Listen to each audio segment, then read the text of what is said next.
जय मसीह की।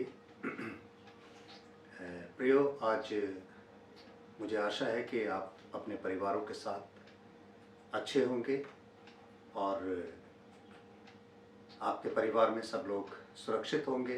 यही परमेश्वर से प्रार्थना है और हमेशा परमेश्वर आप लोगों को अपने संगति में बनाए रखे और आपके परिवार के एक एक जन को प्रभु अपने अनुग्रह में और अपने सामर्थ्य हाथों में बनाए रखे। सो आइए इस समय हम लोग प्रार्थना करें। हमसे प्यार करने वाले सामर्थ्य परमेश्वर पिता, आज का ये समय तेरी तरफ से निश्चित किया गया ताकि प्रभु हम तेरे नाम को महिमा दे सकें। हम पर अनुग्रह कर, हम पर अपनी दया कर, ताकि प्रभु हम तेरे सच्चे बेटे और बेटियां कहला सकें और तेरी मर्जी को पूरा करने वाले हो सकें। प्रभु, आज इस संध्या काल की बेला में जबकि हम तेरे वचन पर मनन करते हैं, तेरे गीत गाते हैं, हर एक के द्वारा सिर्फ और सिर्फ तेरे नाम को महिमा मिले। तेरे पवित्र नाम में होकर मांगते हैं, आमीन। सो आइए प्रभु की स्तुति में इस समय हम लोग एक गीत गाएंगे। गीत के बोल है, यहोवा चरवाहा मेरा, कोई घटी मुझे नहीं है, हरी चराइयों में मुझे स्नेह से चराता हुआ है।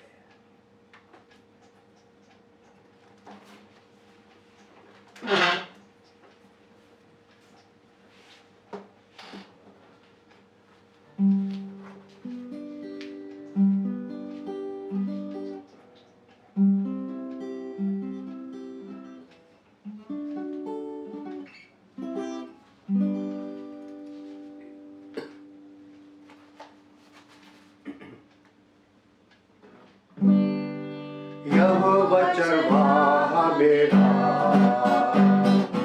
कोई घटी मुझे नहीं है,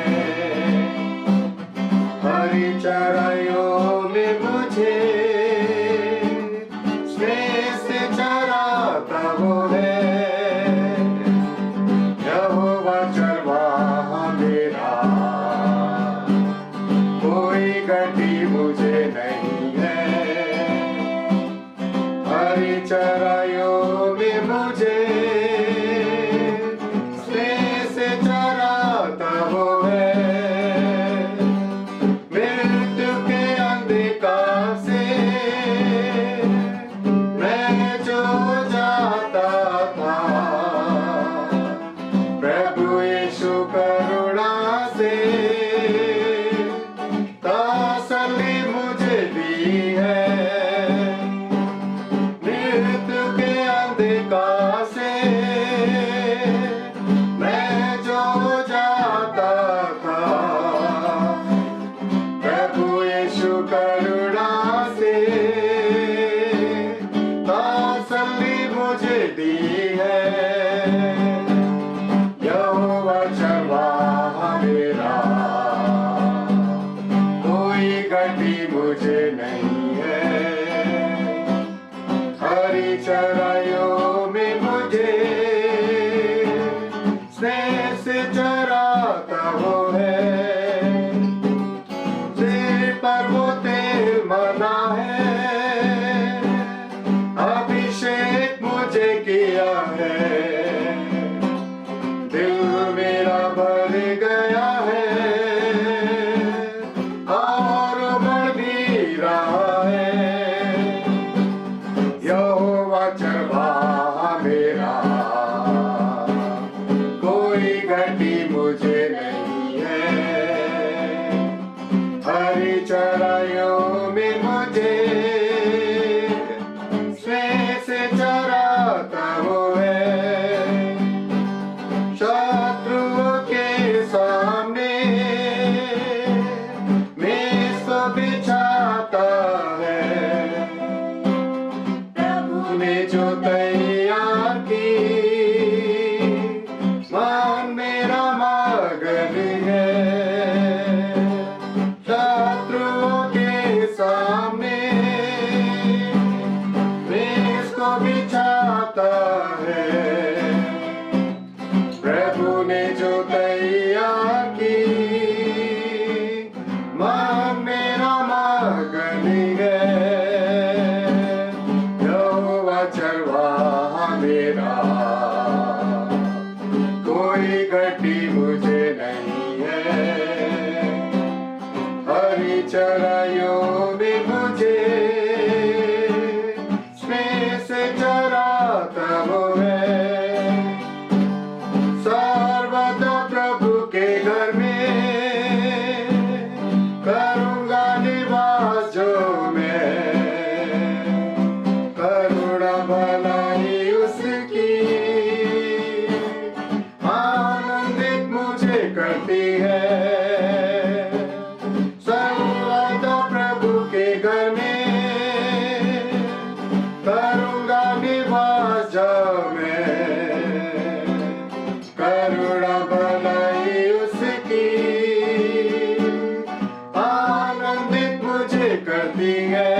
आपका धन्यवाद हो इस समय के लिए और हर इस एक सुरक्षा के लिए जो कि परमेश्वर ने मुझे और आपको दी है। सो आज के मनन के लिए हम लोग प्रभु के वचन में से देखेंगे उत्पत्ति उसका 4 अध्याय और उसकी पहली आयत से लेकर 7वीं आयत तक। Genesis chapter 4 first verse to 7 verse. यहाँ पर कुछ इस तरह से लिखा है, जब आदम अपनी पत्नी हव्वा के पास गया तब उसने गर्भवती होकर कैन को जन्म दिया और कहा, मैंने यहोवा की सहायता से एक पुरुष पाया है। फिर उसने उसके भाई हाबिल को भी जन्म दिया। हाबिल भेड़ बकरियों का चरवाहा बन गया, परंतु कैन भूमि पर खेती करने वाला किसान बना। कुछ दिनों के पश्चात कैन यहोवा के पास भूमि की उपज में से कुछ भेंट ले आया और हाबिल भी अपनी भेड़ बकरियों के कई एक पहलौठे बच्चे भेंट चढ़ाने ले आया और उनकी चर्बी भेंट चढ़ाई। तब यहोवा ने हाबिल और उसकी भेंट को भी ग्रहण किया, परंतु कैन और उसकी भेंट को उसने ग्रहण ना किया। तब कैन अति क्रोधित हुआ और उसके मुंह पर उदासी छा गई। तब यहोवा ने कैन से कहा, तू क्यों क्रोधित हुआ और तेरे मुंह पर उदासी क्यों छा गई है? यदि तू भला करे तो क्या तेरी भेंट ग्रहण ना की जाएगी? और यदि तू भला ना करे तो पाप द्वार पर छिपा रहता है और उसकी लालसा तेरी ओर होगी और तुझे उस पर प्रभुता करनी है। परमेश्वर अपने वचन के पढ़े और सुने जाने पर बड़ी आशीष दे। आमीन। मेरे प्रियो, ये वचन जो कि हमें जेनेसिस की किताब या उत्पत्ति की किताब में उसके 4थे अध्याय की 1st वर्स से लेकर 7th वर्स तक हमें जो पढ़ने को मिला, यहाँ पर एक सत्य घटना हमें पढ़ने को मिलती है। एक वो सत्य घटना जो कि इस सृष्टि के प्रारंभ में, जैसा कि वचन बताता है कि सृष्टि के प्रारंभ में क्या क्या हुआ, और उसी का एक हिस्सा ये 2 भाई हैं जो कि इस सृष्टि के सबसे पहले बच्चे हुए, जो कि परमेश्वर की योजना के तहत हुआ। और यहाँ पर जैसा कि हम देखते हैं कि एक कैरेक्टर हमको देखने को मिलता है कैन का।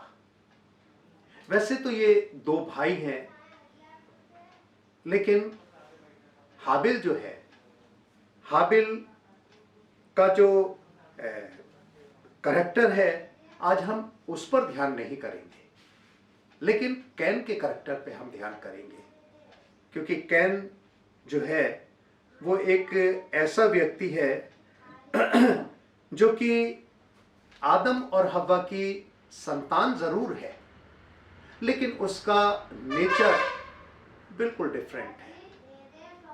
उसका नेचर बिल्कुल अलग हमें देखने को मिलता है। उसके नेचर के विषय में हमें ये देखने को मिलता है कि किस तरह से उसके जीवन में किस तरह से परिवर्तन हुआ, उसके जीवन में किस तरह से क्या क्या बातें हुई। तो अगर हम पहली ये आयत देखें तो यहाँ लिखा है, जब आदम अपनी पत्नी हव्वा के पास गया तब उसने गर्भवती होकर कैन को जन्म दिया और कहा, मैंने यहोवा की सहायता से एक पुरुष पाया है। यानी यहाँ पर यहोवा की सहायता से एक पुरुष के विषय में मुझे और आपको मिलता है कि जब उन्होंने एक संतान को पाया तो उन्होंने परमेश्वर को धन्यवाद दिया। उन्होंने जब परमेश्वर को धन्यवाद दिया है और जब उनके एक और पुत्र हुआ और ये बच्चे जब बड़े हुए तो दोनों ने अपने लिए अलग अलग प्रोफेशन को चुना, अलग अलग कामों को उन्होंने चुना, अलग अलग काम उन्होंने चुने। एक ने जो चुना वो ये चुना कि वो खेती किसानी करता है, और एक है जिसने कि ये चुना कि वो भेड़ बकरियों को चराए, भेड़ बकरियों की देखभाल करे, भेड़ बकरियों को पाले। तो यहाँ पर अगर हम देखें तो कैन का जो नेचर है वो बिल्कुल बदला हुआ है, परमेश्वर की मर्जी के मुताबिक नहीं है। क्योंकि यहाँ पर हम देखें 6ठी आयत में लिखा है, बल्कि 5वीं आयत में लिखा है, परंतु कैन और उसकी भेंट को उसने ग्रहण नहीं किया, तब कैन अधिक क्रोधित हुआ। यहाँ देखें कि कैन की भेंट को आखिर क्यों नहीं स्वीकार किया गया? क्योंकि कैन ने ईश्वरीय तरीके से, ईश्वर की मर्जी के मुताबिक, ईश्वर के नियम और कानून के तहत अपनी भेंट को नहीं चढ़ाया था। कैन ने जो भेंट चढ़ाई वो एक तरह से परमेश्वर को पसंद इसलिए नहीं आई क्योंकि परमेश्वर का वचन बताता है कि और जब तू उसके सामने भेंट चढ़ाने के लिए लाए तो पहलौठे का या सबसे पहली उपज, सबसे पहला पहलौठे के जानवरों की भेंट चढ़ाने के लिए प्रभु के वचन में लिखा हुआ है। और अन्न को तो सबसे ज्यादा महत्व दिया गया है। बाइबल में अगर हम देखें तो अनाज की भेंट को सबसे ज्यादा महत्व दिया गया है, और कैन ने वही भेंट चढ़ाई, लेकिन परमेश्वर को पहली फसल का हिस्सा उसने नहीं दिया। उसने परमेश्वर को एक अलग ही तरीके से इस भेंट को चढ़ाया। अगर हम निर्गमन और उसके 13 अध्याय देखें और उसकी 2री, 12वीं और 15वीं आयत देखें, फिर उसके बाद इब्रानियों उसकी 11 बाब की 4थी आयत देखें, तो इन चारों ही वर्सेस में हमें वो तरीका बताया गया है कि किस तरह से परमेश्वर हमारी भेंटों को स्वीकार करता है, किस तरह से परमेश्वर अपने लोगों से भेंट लेना चाहता है और ग्रहण करना चाहता है। वो तरीका कैन को तो नहीं आया, लेकिन हाबिल ने उसी तरीके से उस भेंट को चढ़ाया, और यही कारण है कि हाबिल की भेंट को स्वीकार किया गया। दूसरा जो गुण कैन में हमें देखने को मिलता है, उसका स्वभाव क्रोधी स्वभाव था। उसके अंदर बहुत जल्दी क्रोध आ जाता था, और अपने उस गुस्से के कारण उसने जो गुनाह में कदम रखना शुरू किया। क्योंकि वचन बताता है कि पाप तेरे द्वार पर खड़ा हुआ है। क्योंकि पाप हर पल ये चाहता है, या अगर हम देखें तो बेबीलोन में एक ऐसी घटना या एक ऐसी कहावत है कि इस ये जो डेविल है, या यूं कहें कि एक आत्मा ऐसी है, एक ऐसी आत्मा है जो कि हर समय, बुराई की आत्मा हर समय तुम्हारे द्वार पर खड़ी रहती है कि कब तुम्हें कैच करे, कब तुम्हारे परिवार को अपने हाथों में ले, कब तुम्हारे परिवार के द्वारा परमेश्वर की मर्जी के खिलाफ काम कराए, कब तुम्हारे साथ बुरे से बुरा तुम्हारे द्वारा वो आत्मा करवाए। ये ऐसा माना जाता है। लेकिन आज हम देखें कि ये जो स्वभाव कैन का था, क्रोधी स्वभाव, उसी के कारण परमेश्वर ने उसकी जब भेंट को स्वीकार नहीं किया, तब उसके अंदर क्रोध जगा और उसने अपने भाई की हत्या की। यानी एक गुनाह, और गुनाह के बाद फिर गुनाह। यानी इस तरह से इंसान अपने क्रोध के कारण गुनाहों में पड़ता चला जाता है, बढ़ता चला जाता है। और यही कारण है कि परमेश्वर के वचन में लिखा है गुनाह तो कर परमेश्वर के वचन में लिखा है गुस्सा तो करो मगर गुनाह ना करो, सूर्य अस्त होने से पहले तुम्हारा गुस्सा जाता रहे। क्योंकि क्रोध बहुत सी बुराइयों की जड़ है, क्रोध बहुत से गुनाहों की जड़ है। यदि हमारे अंदर क्रोध आता है तो अपने क्रोध की वजह से हम अपना भी बुरा करते हैं, अपने दूसरों का भी बुरा करते हैं। इसलिए कैन के अंदर ये जो गुण था या स्वभाव था उसका, वो स्वभाव आज वर्तमान समय में हमारे बहुत से लोगों के अंदर ये चीज़ ये स्वभाव उनका पाया जाता है, बहुत जल्दी क्रोध करने का। लेकिन मेरे प्रियो, आज प्रभु का वचन के माध्यम से कैन के करैक्टर को देखते हुए हमें अपने अंदर से इन दो चीज़ों को हमें पहले लेना है। पहला, जो भी काम हम करें वो परमेश्वर की मर्जी के मुताबिक करें। दूसरा, हमारे अंदर क्रोध नहीं होना चाहिए, हमारे अंदर गुस्सा नहीं होना चाहिए। तीसरी चीज़ है, उसने हत्या की, यह हत्यारा स्वभाव क्रोध के कारण आया। और चौथा, जो उसका नेचर था, उसको अवसर मिला, लेकिन अवसर मिलने पर उसने पश्चाताप नहीं किया। अवसर मिलने पर वो अपने जीवन के प्रति चिंतित होता रहा, अपने जीवन के लिए ये सोचता रहा कि मेरे साथ कोई बुरा ना करे। लेकिन परमेश्वर ने उससे प्रॉमिस किया और उसके लिए एक चिन्ह ठहराया। उस चिन्ह के विषय में नहीं पता किसी को, लेकिन परमेश्वर ने एक चिन्ह ठहराया, उसके रक्षा का चिन्ह। तो हम ये देखें कि परमेश्वर ने जब उसको प्रोटेक्ट किया है, कैन को प्रोटेक्ट किया, क्योंकि कैन परमेश्वर के द्वारा बनाई हुई रचना का एक फल था।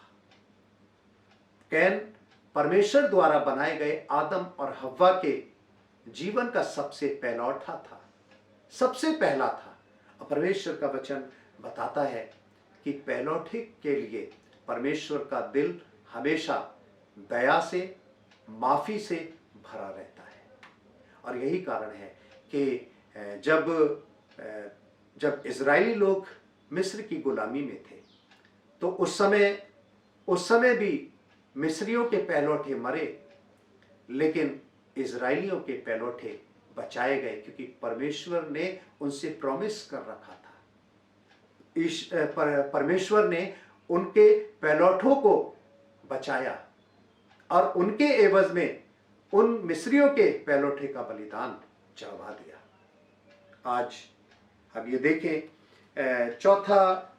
चौथा जो गुण है, पांचवा जो गुण है वो ये है, ईश्वरीय योजना के अनुसार कार्य नहीं किया गया।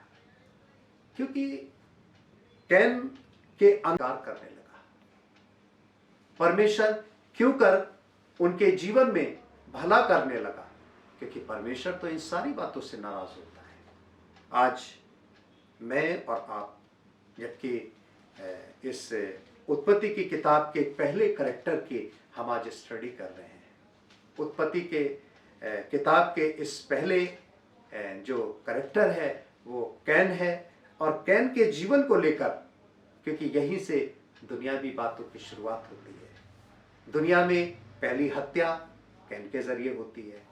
दुनिया में सबसे पहले क्रोध कैन के जरिए किया गया।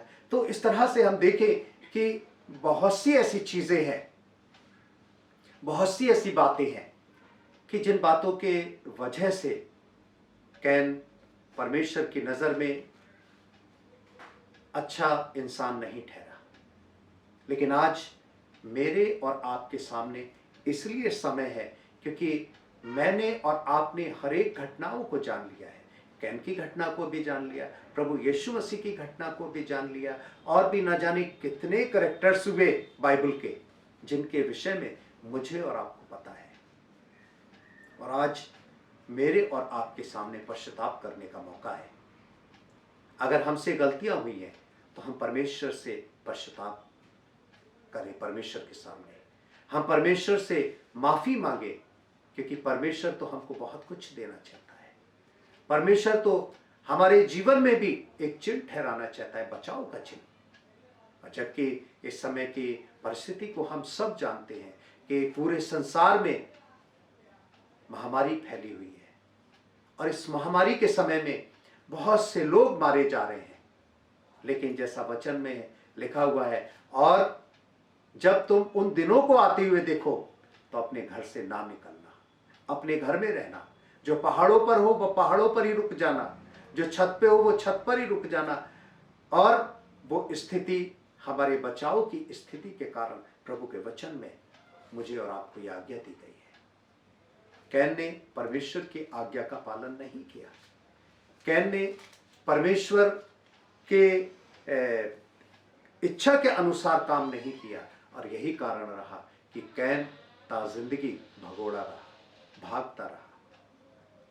और आज मैं और आप जो इन सारी बातों को जान चुके हैं, आज हमारे पास ये मौका है कि हम अपने आप को अपने प्रभु के सामने समर्पित कर दें। क्योंकि हमारा प्रभु हमारे जीवन को जांचना चाहता है। हमारा प्रभु हमारे जीवन में कुछ नया हमें देना चाहता है। हमारा प्रभु हमारे जीवन के हर उन पलों को, जिसको कि हम कहते हैं पहले पल है, यदि हम प्रतिदिन अपने प्रभु के सामने अपने सुबह के पहले घड़ियों को हम अपने परमेश्वर के सामने समर्पित करें, तो हमारा परमेश्वर हमको आशीषित करेगा। यदि हम अपने जीवन के हर एक हिस्से में से जिसको कि हम विशेष मानते हैं, उसमें से अगर हम विशेष में से प्रथम स्थान या पहली चीज हम अगर अपने परमेश्वर के सामने अर्पित करेंगे, तो हमारा परमेश्वर उसको ग्रहण करेगा। क्योंकि परमेश्वर के वचन में यही आज्ञा दी गई है। काश कि परमेश्वर आप सबको ऐसी सामर्थ दे कि आप अपने जीवन में एक सच्चे विश्वास योग्य बेटे और बेटियां बनने वाले हो।